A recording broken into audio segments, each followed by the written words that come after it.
क्या बिहार में BJP CM का खेल शुरू हो गया है? सम्राट चौधरी पर नीतीश के हाथ पर विजय चौधरी ने ऐसा क्या दावा किया जिससे लगा वो दावों को हवा में उड़ा रहे हैं। एक झटके में पद क्यों नहीं छोड़ेंगे नीतीश? 2 किस्तों में इस्तीफा क्यों देंगे नीतीश? इसके पीछे क्या है राज? नमस्कार दोस्तों, मैं हूं परवीन सानी।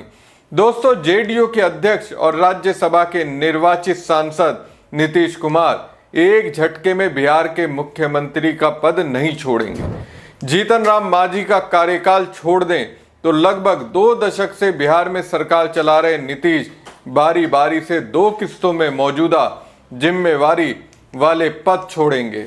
सूत्रों का कहना है कि नीतीश सबसे पहले बिहार विधान परिषद की सदस्यता से इस्तीफा देंगे। देश के कानून के मुताबिक नीतीश को 30 मार्च तक एमएलसी पद से इस्तीफा देना जरूरी है, नहीं तो उनकी राज्यसभा की सदस्यता शुरू होने से पहले स्वतः ही खत्म हो जाएगी।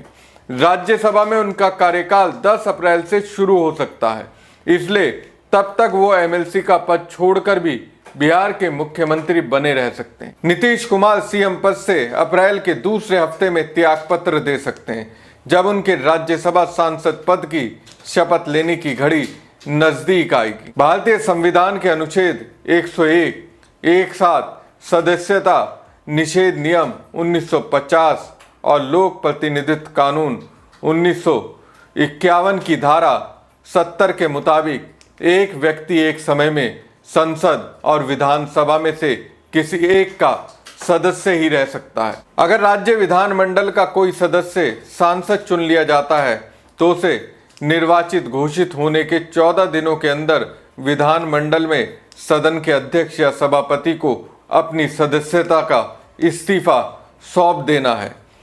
निर्धारित समय के अंदर इस्तीफा नहीं देने पर संसद की वो सीट स्वतः ही रिक्त हो जाएगी जिसके लिए उसे चुना गया हो।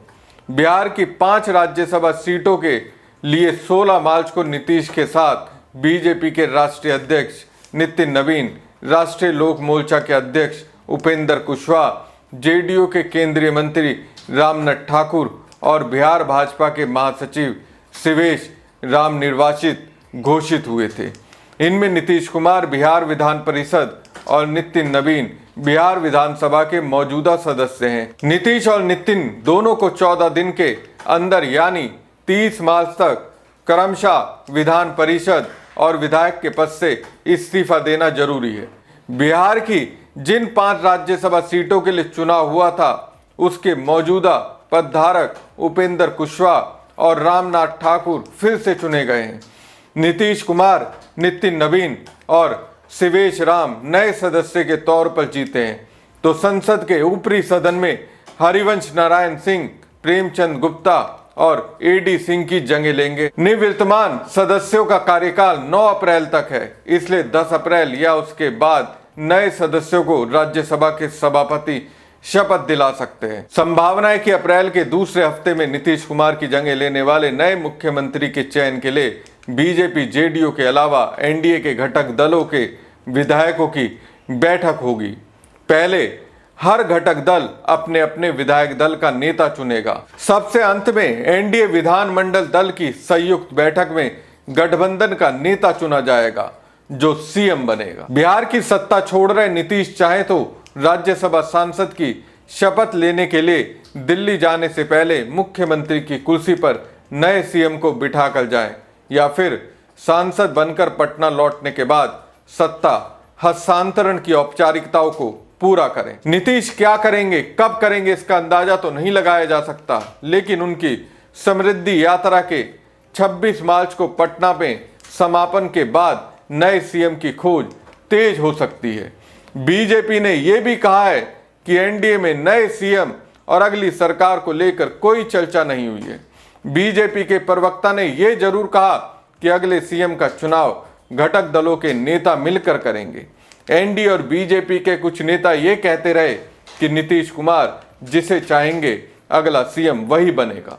बिहार में जेडीयू के अध्यक्ष नीतीश कुमार के राज्यसभा सांसद चुने जाने के बाद बीजेपी से राज्य को नया मुख्यमंत्री मिलने की चर्चा के बीच जेडीयू मंत्री विजय कुमार चौधरी ने बीजेपी के नेता और डिप्टी सीएम सम्राट चौधरी के बड़ा आदमी बनने की अटकलों को हवा में उड़ा दिया। नीतीश इस समय राज्य भर में समृद्धि यात्रा कर रहे हैं। सम्राट चौधरी और विजय चौधरी ज्यादातर यात्रा और सभा में उनके साथ रहते हैं। इन सभाओं में नीतीश कुमार ने कई बार सम्राट चौधरी के कंधे पर हाथ रखकर उनसे जनता का इस तरह अभिवादन करवाया, जिससे लोगों ने अनुमान लगाया कि बिहार के अगले मुख्यमंत्री की रेस में नीतीश कुमार का समर्थन सम्राट के साथ है।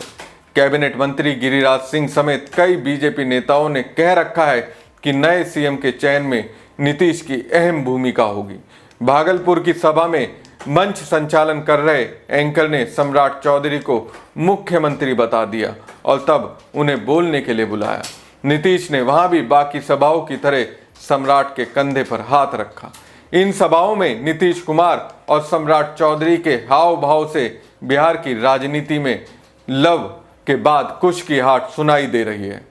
बीजेपी में मुख्यमंत्री पद की रेस में सम्राट चौधरी के अलावा दूसरे डिप्टी सीएम विजय कुमार सिन्हा, केंद्रीय मंत्री नित्यानंद राय, विधायक संजीव चौरसिया, मंत्री दिलीप जायसवाल समेत कई नाम चल रहे हैं।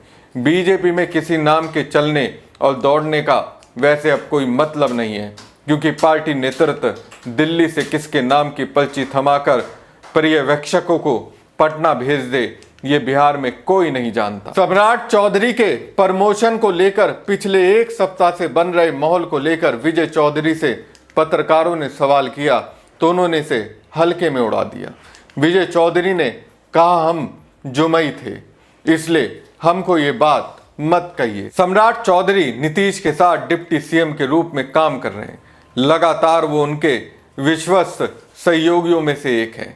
नीतीश मीटिंग में कहते रहे हैं, इसमें कोई नई बात नहीं है, आप लोग इसे नया बनाते हैं।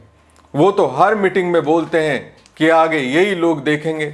नीतीश के साथ साये की तरह रहने वाले विजय चौधरी के बयान को जेडीयू के कद्दावर मंत्री अशोक चौधरी के बयान के साथ रखकर देखें तो कुछ कुछ संदेह पैदा होता है कि कहीं जेडीयू में सीएम को लेकर कुछ ओहापोह तो नहीं है। अशोक चौधरी ने नीतीश के बेटे निशांत कुमार के डिप्टी सीएम बनने को लेकर पूछे गए सवाल पर मीडिया से कहा था कि निशांत कुछ भी बन सकते हैं।